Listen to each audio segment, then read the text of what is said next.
Welcome to the Biggerpockets Business Podcast, show number 14. Welcome to a real-world MBA from the School of Hard Knocks, where entrepreneurs reveal what it really takes to make it. Whether you're already in business or you're on your way there, this show is for you. This is Biggerpockets Business.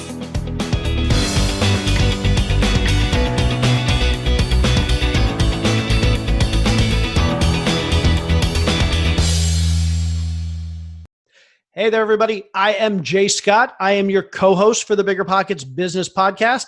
Here today, as usual, with my beautiful co-host, Mrs. Carroll Scott. How are you doing today, Carroll Scott? I have a very, very full belly. How's your belly feeling? I am not sure where you're going with this, but I have a very full belly also, full of ice cream. Yeah, because we went to the very best ice cream shop in the whole entire universe. And what could possibly make it the very, very best ice cream shop, you might be wondering? Well, here's the deal. Their ice cream's good. Actually, it's great. Can't lie. But here's the thing. We live in this place that has an ice cream shop on every single corner, but there's exactly one we will go to. And why is that? Because they, hands down, have the very best customer service ever. I'm going to tell you the one little thing they do that, as far as I'm concerned, makes them the best. You know how when you're eating ice cream and you get so thirsty? Well, get this, it's either the manager or the owner, I'm not sure who it is.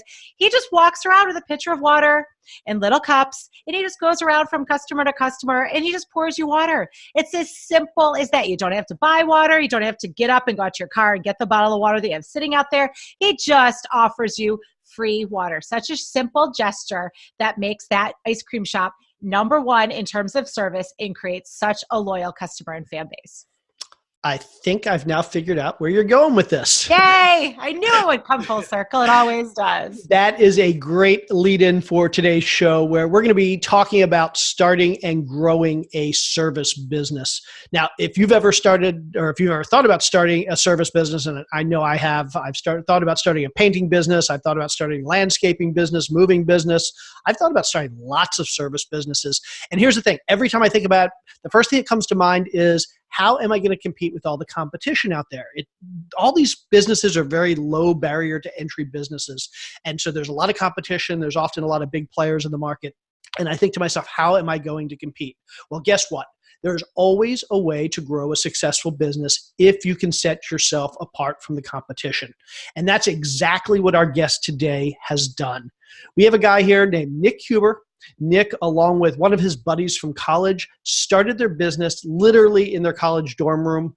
They started a company called Storage Squad, and it's a company focused on picking up, delivering, and storing students' stuff over the summer when they're out of college.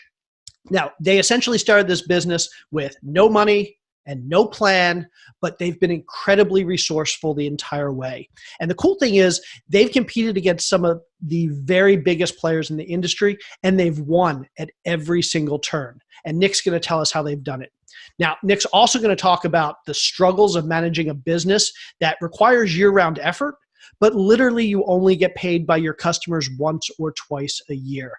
Great story. You're going to love this episode, especially if you've ever thought about starting a service business. He also tells this really great story near the end. How hilarious was this? How at the ripe old age of 13, he accidentally invented a new type of landscaping mulch. And it wasn't really a good one, but he learned every lesson he needed to know right then and there. Yeah, landscape mulch. That's, I guess, one word for it. That was a good story. So, if you want more information about Nick, about his business, or about the things we discuss in the show today, check out our show notes at biggerpockets.com/bizshow14. Again, that's biggerpockets.com/bizshow14. Now, without any further ado, let's bring in Nick Huber from Storage Squad. So let's welcome to the show, Nick Huber. How you doing there, Nick? I'm doing well. Thank you all so much for having me. I'm honored to be on. I'm a little nervous, honestly. So they say if you don't get out of your comfort zone, you're not doing it right. So I'm having fun. Thank you all. Thanks for being here with us. We're really looking forward to talking to you. And I'm so personally intrigued by this whole idea of Storage Squad and can't wait to dig more into it. Before we get into how you conceive the business, though, I think if I remember correctly, you had mentioned that you started Storage Squad while you were still in college. Is that accurate? Yeah, between junior and senior year of college, undergrad. No Yeah. kidding. So where did your business education come from? Did you go to school to be a business education major?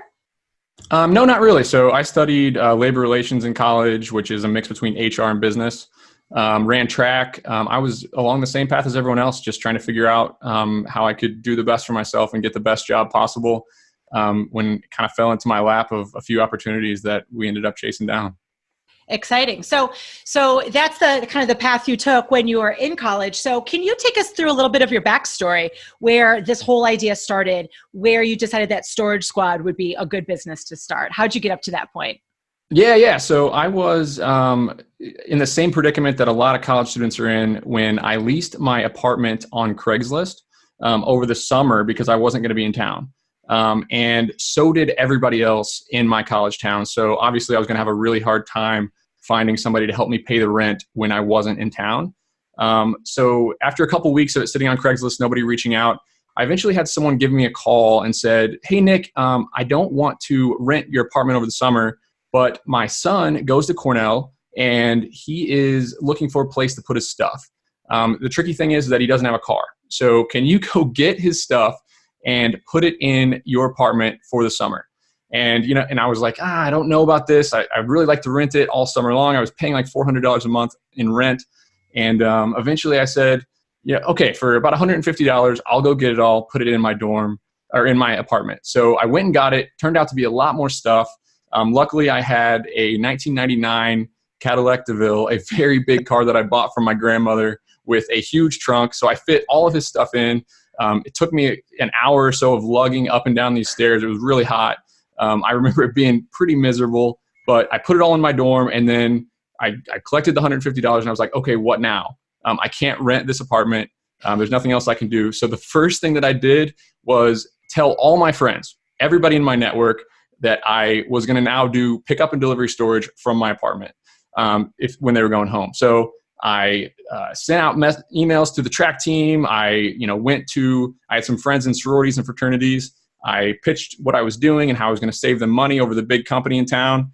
And before I knew it, I was running around like crazy, picking stuff up and storing it in my apartment. And before I knew it, my whole room was full. I was out of space, but people kept calling. So I ran to my friend's house in College Town. He's actually where I was moving the next year. His name is Dan. He's still my partner, best man at my wedding to this day. We were both on the track team together, good friends. I went up to him and I knew that his house that he lived had a basement. And so I went to him and I said, Dan, like this is what I'm doing. And he loved it. Like he got so excited. He pumped me up. He said, Nick, I want to be a part of this. And he had the second biggest vehicle in campus. He had a 1997 Buick LeSabre.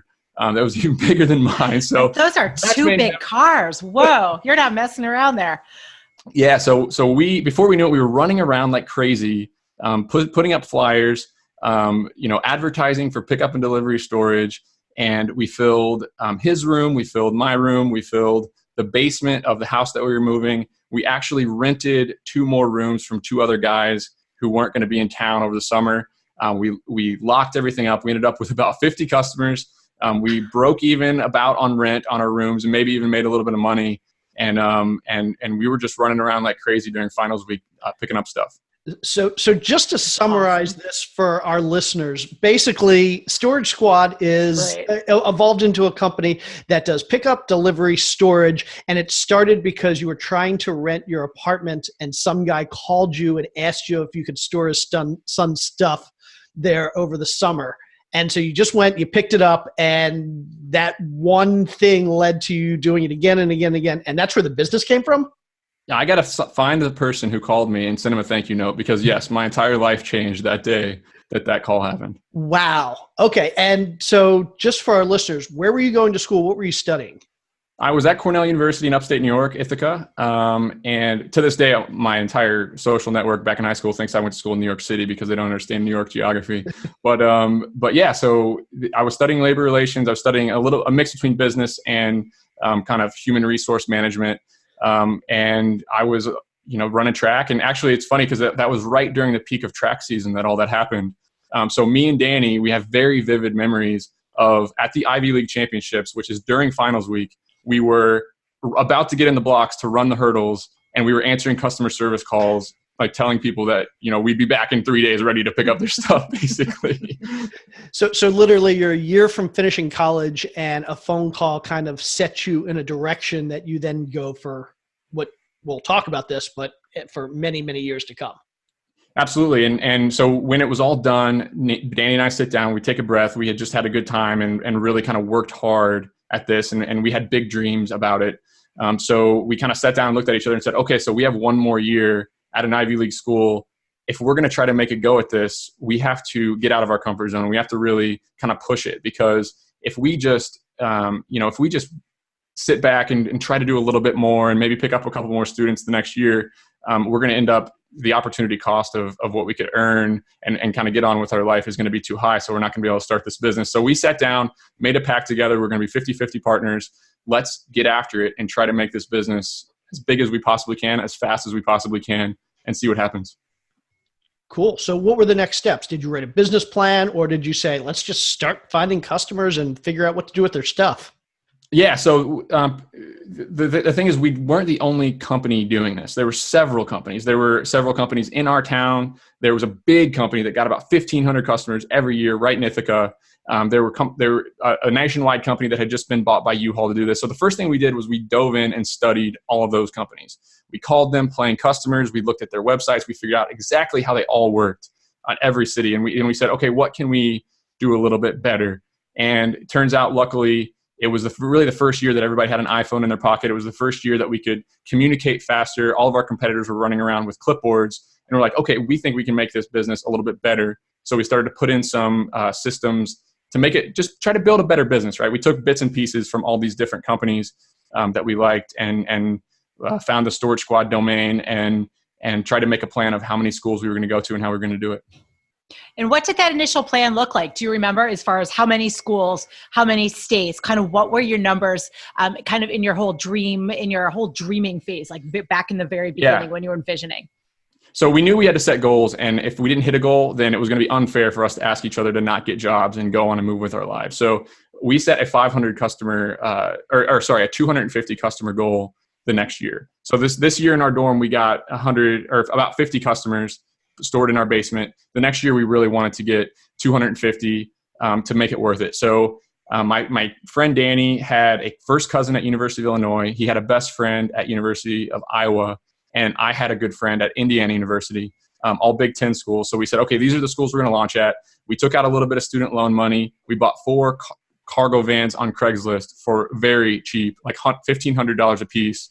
And we just set up our systems, put these cargo vans in these cities. We convinced our friends that it would work, financially for them to do it. And then we basically just tried to figure it out as we went. So, okay. I'm trying to get my head around this. This is amazing. You're still in your junior year of college. You decide it's time to start this business, but you're going to do it while you're in your senior year of college. And rather than just focusing on your location, you're like right out of the gates, you're going to expand, and you start in different cities, and you call your buddies in these different states. You buy cargo vans, and you're going to get these 250 customers. Where, at this point, where are you thinking you're going to store their stuff? I mean, were you going into your other friends' dorm rooms, or what was the plan from there? This is fascinating. Yeah, we got creative. We hit the ground and just tried to find places to store the stuff. I mean, in one place we stored it in a small retail place that was vacant. In another place we stored it in a farmer had a nice pole barn that he would rent out a piece of it for us. So we just got really creative and really resourceful, because we didn't have any money. We didn't want to bring on financial backing. We just wanted to try to get as many customers as possible. If we didn't get enough, we were going to go get jobs. Danny had just done an internship in Washington, D.C. I had an offer to go work for Coca-Cola in California. So we knew that we had to just try to get as many customers as possible and figure everything else out as we went. So what was when was the first time you decided, okay, we can't keep storing stuff in our dorm room or in our basement. We can't keep driving things around in my old Cadillac or his old car. When did you finally decide we need to we have to start formalizing this and actually doing things more business-like? Yeah, I think Danny and I were smart enough to do a lot of things right in the early on. First of all, we were very open and communicated our goals with each other and what we wanted to make of the business and what we wanted to do with it. and how we formalized our relationship and what we were going to focus on and what we were going to bring to the table. And yeah, we knew from the beginning that it wasn't scalable to store stuff in each other's in dorm rooms and drive around in our vehicles. So we started to plan. We built a website. We built a system for tracking orders. We built a way for customers to sign up and pick appointments, and then a way for us on the ground or our employees on the ground to kind of manage their schedules. And because it's logistically a nightmare of a business. Like, you have students in all different dorms all over campus. They all have different things to store. We had to figure out how much we were going to charge, how we were going to make the invoices, how they were going to pay, how they were going to schedule, how we were going to organize the stuff in the warehouses. And then after the end of the summer, you got to figure out how to get all that stuff organized and back to all those students. So it was like, people ask us all the time, like, what do we do in the off season? And you guys only work 2 weeks a year. Well, yeah, we're preparing for the Super Bowl, right? It's like, we have so many part-time employees. We joke around all the time that, like, we make our money in December when nothing's going on, because that's when we plan and try to make our business better. So from the beginning, we took it pretty seriously. So where was that first off-site storage place, and where did you get that first truck, and when did you hire that first employee? How did it go from, because that's a big step, going from a dorm room to actually renting space, and going from your own car to somebody else's car, and then hiring that first person. It just feels like it's a step function. Business is often a step function, but it feels like that's a huge first step.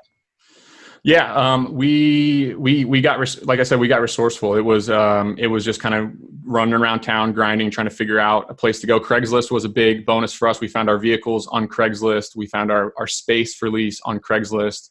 A couple of local realtors kind of felt bad for us when we knocked on their door and said, I might try to help these guys out and find them a space. So, because landlords didn't want us, because we were only there for the summer. So it was mostly us trying to sell them on, let us pay some of your property taxes and store for the summer. Excellent. Go ahead, Jay. Where are you going? Okay. It sounded like you just had a thing. Okay, great. So you have this plan in place. You're with Danny. The two of you have decided you're going to get resourceful. You're going to figure out all these places for temporary storage solutions, so on and so forth. How many customers did you end up with that first year? 252.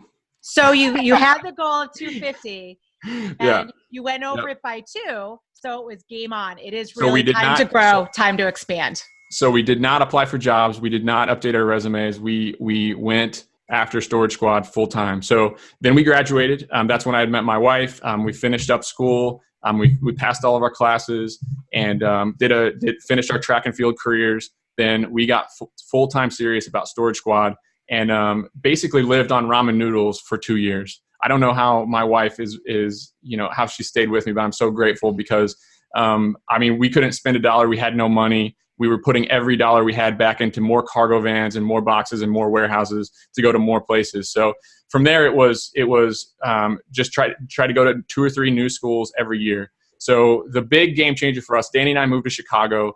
His great uncle had passed away and left a house that kind of needed cleaned up. So we lived in that house rent free for 9 months. We painted it. We did a lot of stuff for the family while we grew the business during the day and lived on a super tight budget. So, and that's when we made the plan that we're going to Boston, because Boston is where the students are. So my wife had just got an internship in Boston. She lived there.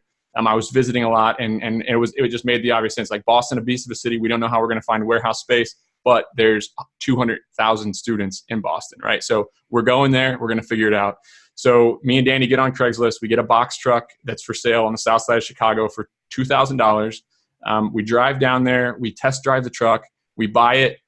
2 days later, we load it with equipment, and I drive it across the country from Chicago to Boston, and I sleep on my wife's couch with her. Like, I crashed in with her roommates to live with them for 6 months while I launched our Boston branch. So that's kind of the big shift to growing the business. Was we knew we had to get to some of these big cities, but it was intimidating, a little bit stressful, but we knew we had to do it. Excellent. And Boston's an amazing, obviously, like you said, the numbers are there, right? This is a tiny bit of a tangent, but I'm just curious because I think this is just an interesting side point for our listeners. So Boston is awesome because of the numbers. However, Boston is just an expensive place in general, right? So I'm just curious, did that weigh into your decision, making it all just kind of like the overall cost of living and the overall expenses that would come in going to a city like Boston? Absolutely. So we knew we had to get super resourceful to find space to store the stuff. And labor, like finding people to help us work, was also going to be very difficult. So we basically looked all over Craigslist. We were looking at Google Maps, looking at warehouse space that looked broken down basically, and trying to find on the tax deeds who owned it and if we could possibly rent it from them. Like we had to get really creative with finding warehouse space in Boston. But Tufts is there, Harvard's there, MIT's there, Northeastern, BU, Brandeis. Like that was the place to go. So ended up tying down a warehouse with some goals. And I went there in, I think, February 1st. And from February 1st to April 1st, it was all marketing. I was out. I was handing out flyers. I was writing sidewalk chalk on the ground. I was just out all day, every day, just trying to figure out how can we get as many customers as possible to make this worth it.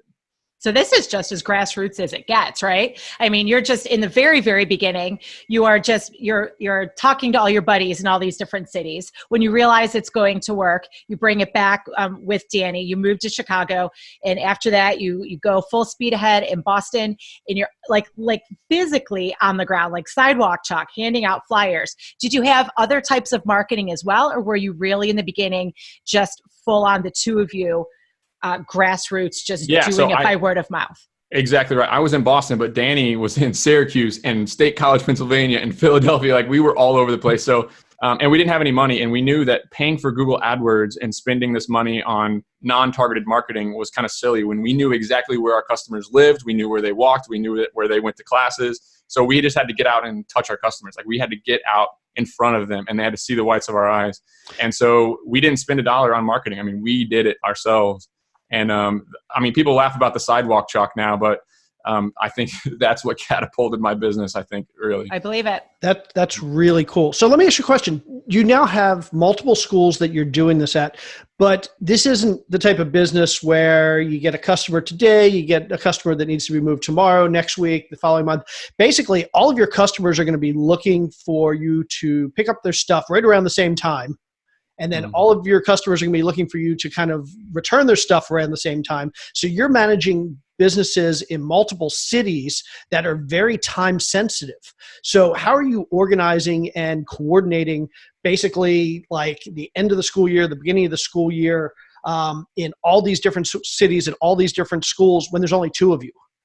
Yeah, so we did a really good job communicating our mission and motivating some key employees to help us along the way. But what ended up happening in a lot of our cities, and this is the year where we tripled in size that year. In Boston, we were hoping for 800 customers, and we got like 1,200. Our warehouse was too small. Everything was crazy. So Danny ended up flying in. We ended up having Danny's brother flew in. Like we were really kind of in trouble because all these customers, like you said, they needed it at the same time. We could only be in so many places at once. So normally we have 2 or 3 guys on a crew driving around town, picking up stuff.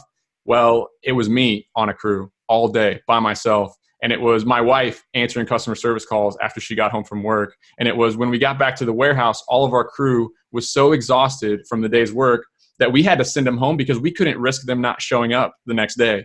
So we would sit at the warehouse at 7:00 p.m. with 7 full trucks outside that needed to be emptied by the morning. And me and Danny would just unload these trucks by ourselves until about 3 a.m. And then like we would walk across the street to McDonald's with some baby wipes and like clean up a little bit so that we didn't smell in elevators the next day. And we would try to get like half an hour's sleep on an air mattress in these grody warehouses, in these broken down warehouses in not great parts of Boston. And like we look back at it now and we love it. Like we love those days, but it was definitely a grind.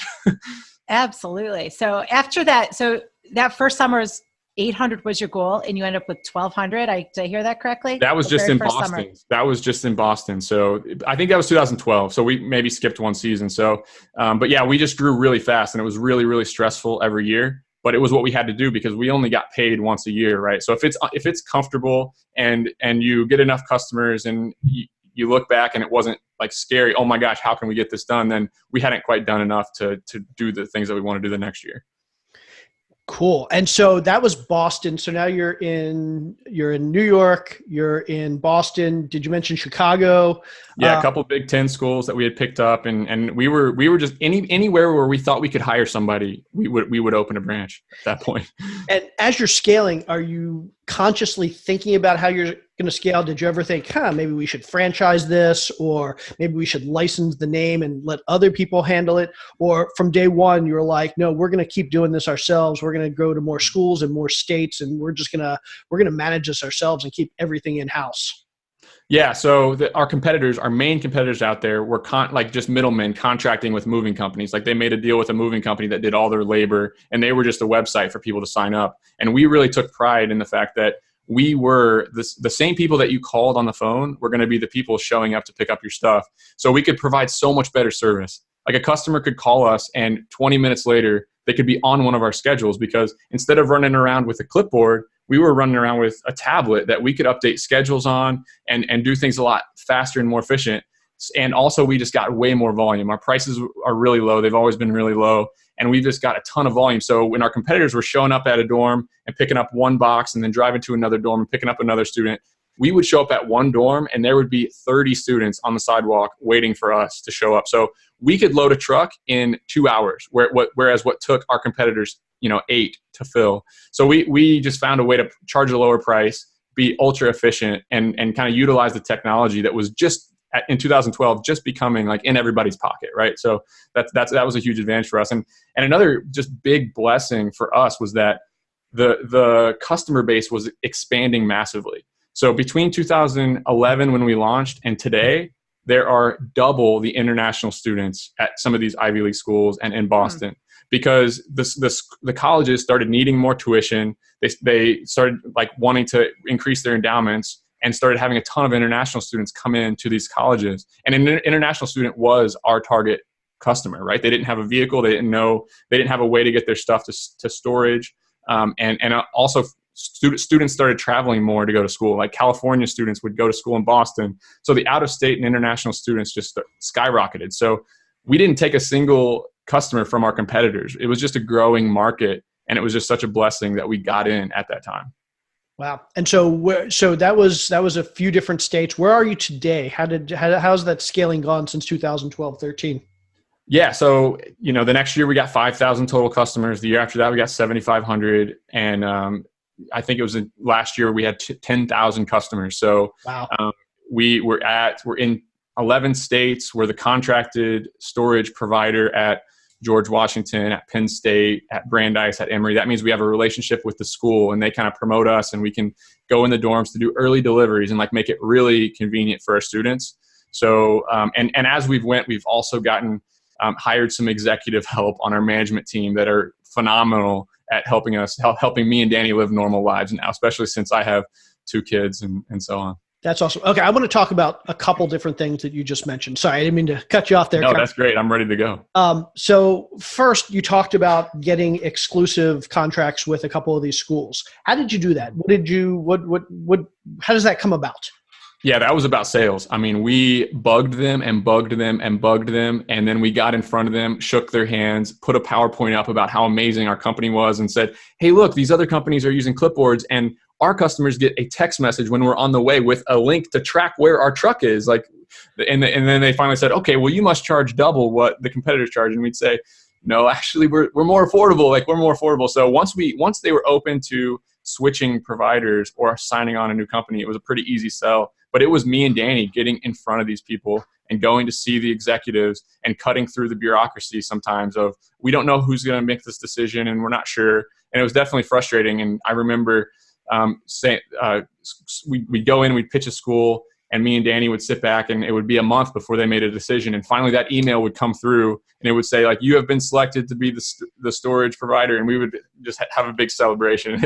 It was amazing. So that's awesome. And I imagine once that happens, your marketing costs and your penetration in that market just has to skyrocket, because suddenly you're being endorsed by the school, and you don't need to go and convince anybody that you're reputable. You don't need to convince people that you can get it done. You don't need to convince people that your prices are good. Basically, the school is already doing all of that that reputation stuff for you. Absolutely. That's what kind of pours rocket fuel on a branch, is when you can get a school to put their name behind you and you go from 600 customers to 1,200 customers in a year. And that's what really allowed us to kind of break through from always be pinching pennies to actually build a profitable, scalable business that is healthy, and we can hire good management and we can put systems in place that make the customer experience even better, and build some of our own software. And so, yeah, getting those school contracts was absolutely huge for our brand and building the business. That's very cool. Yeah, really cool. You talked a little bit a couple minutes ago about you brought in marketing help on your executive team. Can you take us through a little bit more what your overall organizational structure looks like? Because you're big enough now that it's clearly not just you and Danny, I would suspect. Mm-hmm. So kind of what does that whole management team look like? And then how does that flesh out in each of your individual locations? Yeah, so we found somebody who had worked. It was actually a friend of Danny's brother who we flew in to kind of save our butt one year when things got crazy. His name's Chris, and he looked at our systems and he's like, guys, I can help you guys make this a lot better. And so he jumped in instantly, and we're like, okay, show us what you can do. Show us what you can do. We don't really have any money yet, but show us what you can do. And he started bringing a ton of great ideas to the table, and we're like, wow, this guy's good. So very soon we started compensating him well and putting him in charge of a lot of awesome stuff. And he has really helped us set up the systems. And he's a hiring HR guy. And our problem is always finding the employees. Like, the customers are coming, but having reliable employees that can drive these trucks and know how to do things is a key. And Chris has been a phenomenal asset as far as helping us kind of set systems in place to where so our system right now is me and Danny are still owning the business. Chris is a management hire that we have. We have another full-time employee. We have 2 full-time employees that do customer service and admin stuff and helping us all over the place. And then aside from the 6 of us, it's 350 part-time employees when the busy season comes still. So it's still a challenging business. Wow. And is your customer support, your customer sign up, your customer service, is that all centralized? So if I were to go to a school today and see, storage squad, I need to call them to help with my kids, would I be calling the same number as somebody whose kids go to a different school, or is it very... Yeah, I'd say the key for us, and we struggled for a really long time with our systems on the ground, and it was always, we can't find good people. And I think this is just a lesson that any business can take on, and something that took us so long to learn, is that as soon as we started simplifying the job for certain employees, the training got better. The turnover didn't cripple us as much. So at first, like, we were running around on the ground and we had a tablet with a checklist on the back of it with 23 things to do when you needed to service a customer. And so all of our employees were confused. They weren't set up to succeed. Our customers were having a poor experience because everybody was doing a little bit of everything. Like you said, like, our customer service was getting done by the guy on the ground. He was making the schedule changes. He was communicating with customers. He was writing the invoices. So like, this was part of Chris too. And as soon as we simplified the job and made it say, okay, that driver needs to do 5 things really well. If he can do those 5 things, we can scale this business. And so we took customer service off his plate. We took scheduling and made one person in the whole company do all of our scheduling, and a customer service team do all the customer service for the whole company. And like, the billing was done by one person. Like, we, instead of drawing up the invoice on the tablet, he would just take photos of the orders so that somebody else who was really good at making invoices could do that. So we kind of found things that we could specialize people in and make them really good at what they do best. And then things got really a lot easier for us to grow the company and manage it remotely and deal with these logistical challenges that we deal with every day. Great. And you're talking about managing it remotely and having all of these different service people in all of these different locations that do like the 5 things, for example, really well. Do you have like one overall person in each city, or how is that set up? Like, there's all of you at headquarters, and then how does it go from there? Absolutely. We have a student manager that's committed to us in each site, but he's part-time. At each campus, You have one person who's part-time. That's cool. Okay. And it's a student as well. So that's a great opportunity, like a great resume builder, a great internship, Absolutely. That type of thing. Yeah, we've hired several. Like, all the people on our management team are ex-students. Like, one of our full-time guys we hired because he was our operations manager at Penn State and he did a really good job for us. But yeah, they actually get real world experience on their resume instead of just instead of just, I went in and did a big corporate internship and pushed paper around. These kids are hiring people, like they're figuring out problems. They're making schedules and telling their friends when they have to get out of bed to get on the truck, and dealing with people not showing up to work. So we give them the tools to succeed, but we're also kind of throwing them to the fire, and they're learning a ton. This is cool. So what a great way to scale. So I'm fascinated by this. So you've got your management team, and then you've got your operations manager who's a student at each school. Is that student often hiring other students to be the movers, to be the drivers? So you've got an army of students running this thing on the ground in each one, and they're great advocates. They're marketing for each other. It's grassroots growing your business. They're telling their friends.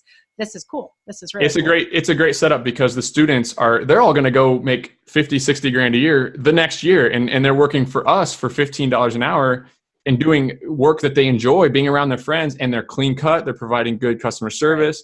They're excellent ambassadors of our brand. So while our competitors are kind of hiring movers and all the norms that go along with movers and trying to find movers, we're hiring students who already know their way around campus. They already know how to communicate with the parents and the students. And it just makes the service so much more enjoyable for everybody who interacts with our business.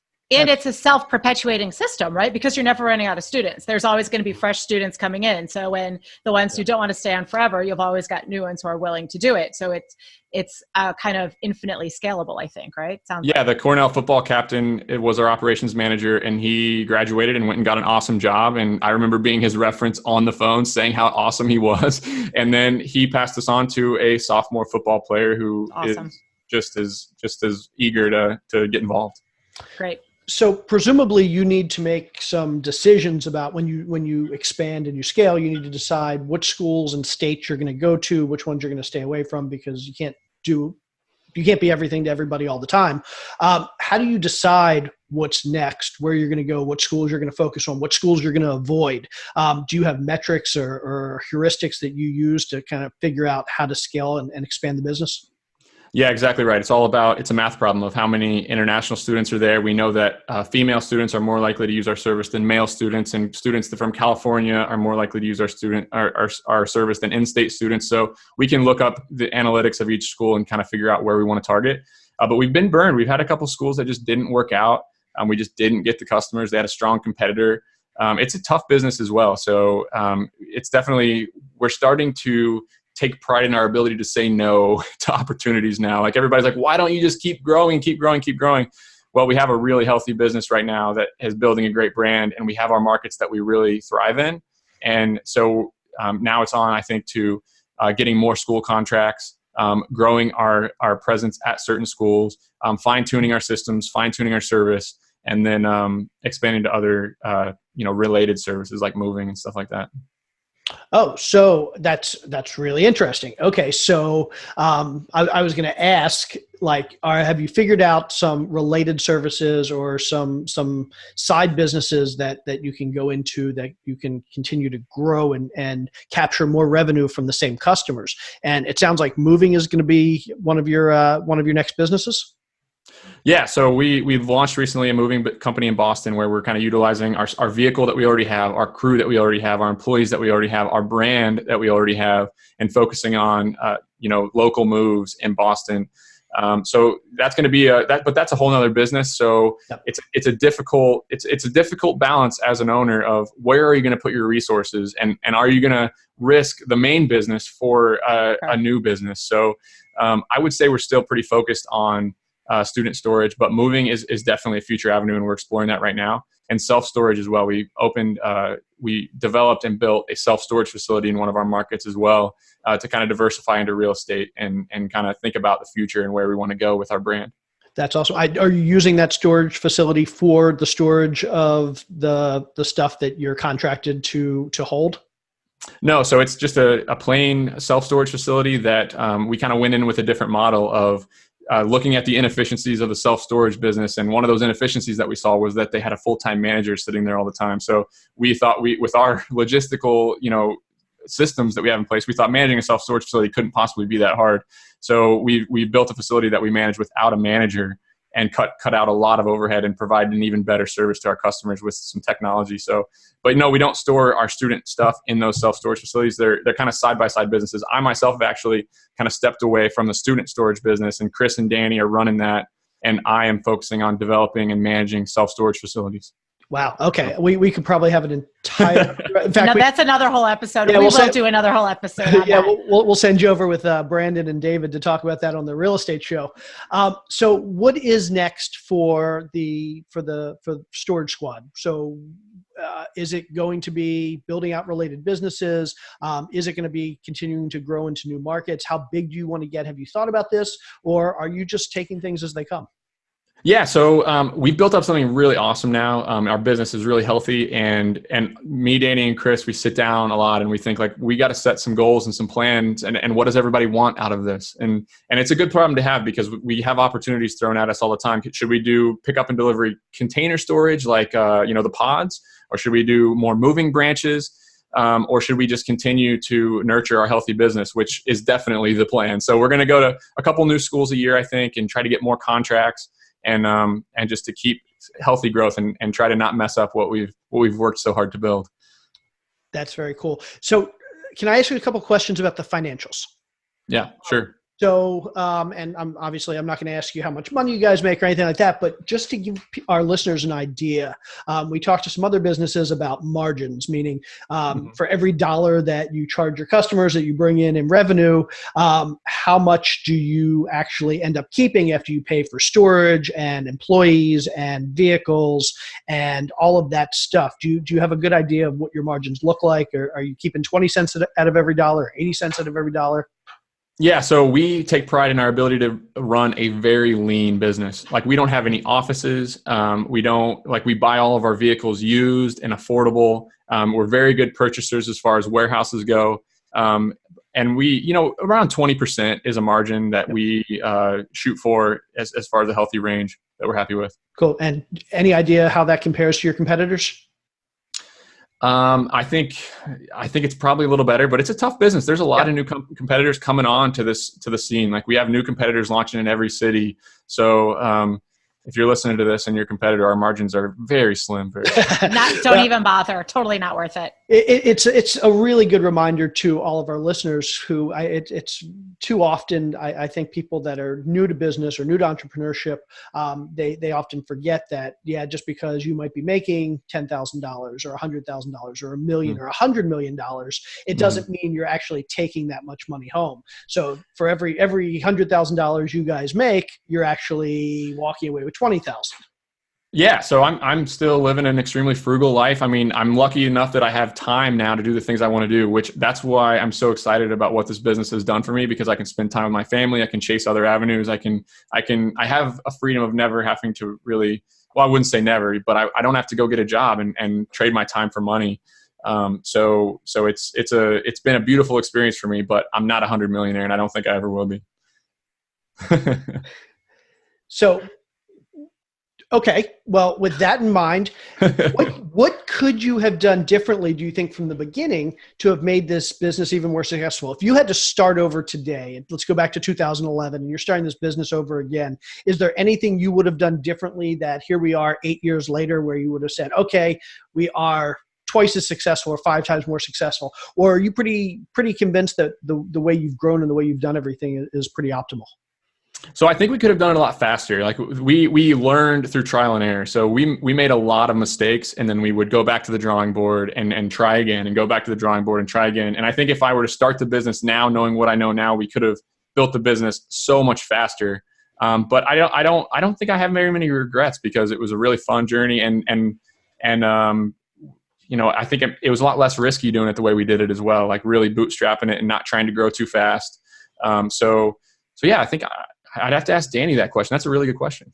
Yeah. Well, and it sounds like the way you did it was also a lot of fun, right? I mean, I'm loving your story about it, and you'll always have those war stories to tell about when you were, the two of you, unpacking boxes until 3 a.m. and then wiping off with wet wipes, so you could get started after a couple hours of sleep. Do you have any other really good struggle stories? Because it does sound like you've got this awesome, healthy wonderful business going on now. But we haven't talked a lot about like any of those big struggles along the way. Is there anything, a struggle you can share so other people can avoid that stuff later? Yeah, it's the ups and downs of entrepreneurship. I mean, there are times where we're so elated and so excited, and our phone's dinging every 5 seconds with a new customer sign up, and we're just like, oh my gosh, this is going amazing. Like, I'm so glad we're doing this. And then I vividly remember one morning in Boston, it was in the middle of pulling those all-nighters and trying to figure things out, and a customer called me in the middle of the night. And because we were doing customer service at like 3 a.m. because that's the only time that we could catch up on our customer service. And they're like, I have a flight that leaves for the Boston Logan Airport to China in 3 hours, and my passport is in that box. And I was like, oh my gosh. So me and Danny go to the box, we dig out the box, we get the passport and the passport files, and I hop in my car and drive to the airport and meet her at the gate. And I'm like handing her passport so that she can get her ticket and get on the plane. That was a pretty fun moment. And the cool thing is that your competitors, your big competitors who probably charge a lot more money than you do, never would have done that. Not in a million years. You're certain. I mean, talk about setting yourselves apart in terms of service, right? And when you think about it, it all boils down to you're doing a service industry. But you said something to me. What was the quote you said to me before we got on the call, Nick? It was something about doing things really well or something in a service industry. What was that? We know that we're not reinventing the wheel. There were thousands of other competitors doing exactly or not thousands, but there were a lot of other companies doing exactly what we were doing. I just think that entrepreneurship, we kind of idolize the Shark Tank and Elon Musk and the Steve Jobs, and we kind of think that you got to have a new world-changing idea. And I just totally disagree with that, because you can do uncommon things or common things uncommonly well. That's the quote. I think it's a Rockefeller quote. You can just do common things uncommonly well, and you can start a business doing exactly what your competitors are doing. Just do it a little bit better. Just find a way to carve out a little piece of the pie. So I think if there's one message that I could send with entrepreneurs, it's just that, you don't fall into the trap that is the entrepreneurship culture, where you're trying to raise a bunch of venture capital and you're trying to do something totally different. Just start small, start local, and just do something that somebody else is already doing, and find a way to carve out a little piece of your pie with just a short-term goal of not having a 9-to-5 job anymore and getting your time back. And that's what Danny and I did. And it was so fun to do that. It was hard. I could tell a couple more war stories if you guys want, but it was absolutely. Whatever you want. We'd love to hear it. Well, the emotional roller coaster of this entrepreneurship is crazy. I mean, I think it was 2 nights after we delivered the passport, I was sitting in the warehouse, like almost having a mental breakdown, because 2 of my trucks were way behind schedule. Two movers didn't show up. A guy had just put diesel fuel into a gasoline engine on one of our trucks, and it was broken down in the middle of Boston, and it was full. We didn't know how to get it back because it was full and broken down. And I just remember having like an emotional breakdown on the street and like crying and calling my wife. And I just wanted to call my mom. I was like, why am I in Boston doing this and taking all these chances and doing all this and being so uncomfortable? But then, 3 days later, you just realize that it was all worth it. And Tim Ferriss talks about something that's pretty cool. It's called fear setting. And like, what is the worst thing that can happen? What's the worst thing? And if you can come to terms with that, and you can realize that you're going to be fine, your family's going to eat, you're in America, you have those fallbacks. And so when we would have things like a perfect storm of everything going wrong, I guess no one was ever injured. So we were so blessed that didn't happen. But it just puts it all in perspective of the little things in life that people get really, really stressed and worked up about, and how at the end of the day, we're all in America and just sitting back and with all that. So that's some great big picture thinking. Go ahead, Jay. Yeah. No, I love the whole figure out, and we do this with our kids a lot, which is when they're scared of something or when they're apprehensive, just thinking about what is the worst thing that could happen. And it often puts you in a frame of mind that, there's no reason I shouldn't be trying things, because the worst case outcome really isn't that bad. Unless, of course, you're my 9-year-old who will generally say, well, you could fall into a volcano. And be covered with lava, and that is a pretty bad thing. I can't really argue with them. Lava would suck, but but other than having that conversation with 9-year-olds, it's a great way of really putting things into perspective and realizing that we should be taking more chances in our lives and our businesses, because oftentimes the worst case outcome isn't nearly as bad when we work through it logically. Yeah, and if you think about entrepreneurship in a small way and as bits and pieces of a small plan, you realize that entrepreneurship is not a 0 or a 1. Entrepreneurship, you don't have to just quit your job and go all in on a business. It can be, all right, this is something that, I work 40 hours a week. What am I going to do with the other 100 hours in a week? I can start really small, start local, get something going where, I'm an entrepreneur. I'm starting something, I'm trying something, but I'm not risking it all. I love that. I love really that quote. Entrepreneurship isn't a 0 or a 1. I love that quote. Yeah. All right. Well, with that, Nick, this has been great. And I love all your tactical advice and your just overall big picture advice that you're giving to new entrepreneurs. So thank you for all of that. And I think we want to start wrapping it up with another little segment of the show that we call 4 More. Okay. So you're going to reveal a little bit more about yourself, rapid fire style. We're going to ask you 4 questions and you're just going to tell us the first story that comes to mind. And then the more part of it is where we can find out more about you. Okay. Okay. Jay, you want to take the first one? Sure. Nick, can you tell us about what your first or your worst job was and what lessons did you take from it? Oh, man. If you have time for about a 5-minute story, I'd love to tell you how I got my feet wet in entrepreneurship. Please do. So my father worked for a guy in our small town who owned 5 or 6 commercial properties. And they had a lawn guy who mowed all the lawns. And one day he had a heart attack. He was okay, but his doctor basically said, you got to stop mowing these lawns.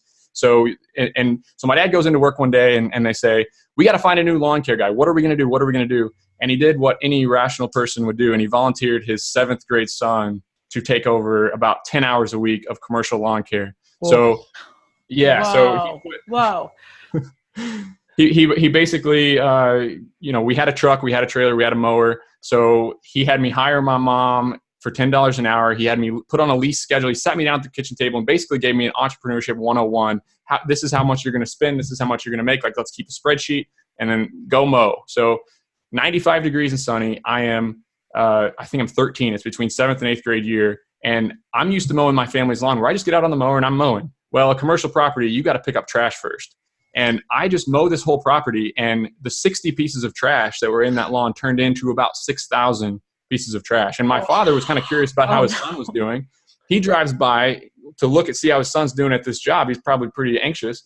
And he sees just a pile of, it literally looked like it snowed in the lawn. There's and he crash like, Nick, what are you doing? Nick, what are you doing? You my gosh. First. And I remember he was nice to me, but I just had a breakdown. I was hot. I was sweaty. I was crying.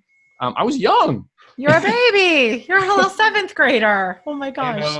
And I said, Dad, I quit. I'm not doing it. I'm not doing this job anymore. I'm not doing it. And he goes, well, yes, you are doing it. He took me in the truck, turned on the air conditioner, he put a towel with some water on it on my neck. And he said, Nick, this is not going to be easy, but you got to get out and do it. And he gave me many of his pep talks that kind of set me up for success in life. And I'm so glad that he made me finish it because I ended up running the business and I ended up firing my mom because she wasn't on the weed eater and hiring a kid in high school to drive me and just learning a little bit about entrepreneurship. And that was my first job. It was very hard. It was the worst job I've ever had, but I learned a lot from it.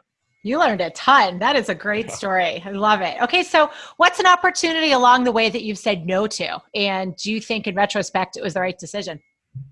Yeah, I think not going to get a job was something that was so hard for me to say no to, especially when I sat down with my parents and I did some goal setting and I'm like, Dad, I think I'm going to try this storage business and try to make it something. And he goes, Nick, your friends are getting jobs. Like Chris just got a job in New York City for $100,000 a year. And you're going to buy a $1,500 cargo van on Craigslist and start moving boxes around. I mean, what is that? That's not why I sent you to college.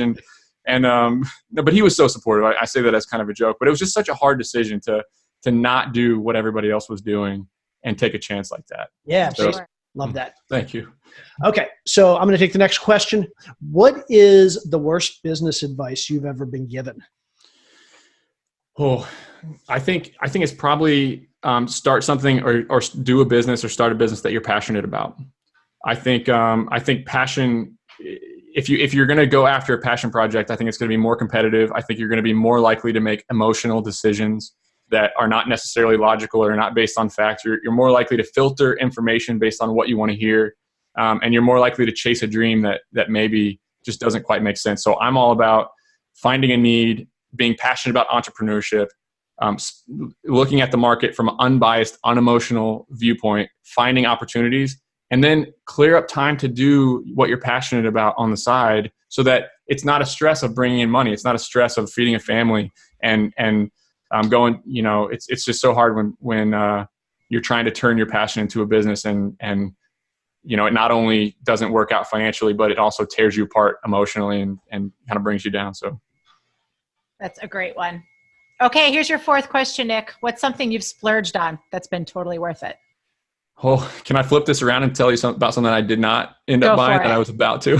Totally, yes. So we ran this business for 5 years in Boston. My wife was there, and we had our first son. And about 3 or 4 weeks after we had our first son, I realized that living in these cheap apartments that are not very nice in Boston was just not something that was scalable. So I had to buy my family a house. And so we started looking for met with realtors, started going to see some houses in Boston. We realized that it was going to cost about $750,000 or $1 million to live there, to buy a house. And it was with no garage. It was a 1950s house. It was maybe 20 minutes from anything. It was it was going to cost about $5,000 a month just to have this house. And, I got some financial advice and they're like, Nick, you can do it. You can pull the trigger. And my wife were like, okay, should we do it? I don't know. And we decided not to splurge on the house. And instead we said, okay, where do we want to live? And because it's not going to be Boston that we're going to raise a family. So my wife's from a small town. I'm from a small town. Neither of those two things made sense. We decided to take the whole company remote. All of us left Boston. Danny went to Chicago. And my wife and I went south for winter and basically toured different towns. And we made a spreadsheet of like what 20% of the stuff that we do brings 80% of our joy, and where can we find that, not having to get ourselves in a tight financial spot. So we made a list, and it was live music, it was cycling, it was being outdoors, it was having a college environment, it was having a low cost of living. And where can we find that within an hour and a half of an airport and still be in an awesome city to raise a family? So we ended up buying a $300,000 house that was way, way bigger and nicer than the house in Boston in a town called Athens, Georgia. And we moved here a year ago, and I'm so thankful that we did it. That's an awesome reverse splurge. I love that story. That's perfect. And I think Carroll and I can both say we're fans of Athens, Georgia. We actually almost did some investing there a few years back. Awesome. Well, if you're in town, let me know. So absolutely. Definitely will. Okay, so that was the 4 questions. Now let's jump into the more part. Where can our listeners find out more about you and find out more about your business? Yeah, so StorageSquad.com. That's my student storage business. But I actually have a little side project where my little brother is starting a business right now. He's doing a lawn care company. And I was mentoring him, and I said, you know what? I wish I had some information like this when I was young. So I started a little blog and a podcast called The Sweaty Startup, where I talk about service-based entrepreneurship, doing common things uncommonly well. And I've been writing and recording podcasts and interviewing people that are just doing businesses that aren't necessarily flashy, but are low risk and can get you out of that 9 to 5. So it's called The Sweaty Startup. You can also email me if you want to get involved in any way. You want to talk to me, you want to ask me some questions, work for Storage Squad, email me, nick@sweatystartup.com. I'd love to help you with anything that you're working on and give you a little piece of advice. If awesome. And it's the Sweaty Startup Podcast? Yeah, that's right. Awesome. Nick, thank you so much for being with us. Love your story, love Storage Squad, and congratulations on all your success and best of luck moving forward. Hey guys, I really appreciate it. Thanks so much for having me on and for all the awesome work you do. It's resources like what you all are putting out there that is really helping and making a big difference for people. So thanks so much. I'm really a fan. Thank you so much. Thank you, Nick. It's been great chatting with you. Wow, that was an awesome episode. I really enjoyed that. I've always wanted to start a service business, and literally the things that have stopped me from doing it are the same things that he didn't even think about and then was able to overcome with great marketing and great service. Yeah, I loved how they had really in the beginning, just an idea, no real plan, no money. They just went out, they hit the ground running, were super resourceful, and they just did it. And I totally love that gem about how he said entrepreneurship is not a 0 or a 1. Yeah. I mean, too many people think, okay, I have to go all in if I'm going to start a business. You don't have to go all in. You can start something on the side, driving your old, what was he driving? A Cadillac, and storing stuff or whatever. and storing stuff in your dorm room. And that led to what is now a 7 or 8 figure business. I guess we never really talked about how big his business is, but I know it's pretty big. So anyway, great episode. I really enjoyed that. Anything else to add, Mrs. Scott? Let's wrap this up. Okay. She is Carol. I am Jay. Now go do something common, uncommonly well today. Yay, I said it correctly. Nice. Ha! Whoever would have thought. Thanks, everybody. Have a great day. See you soon.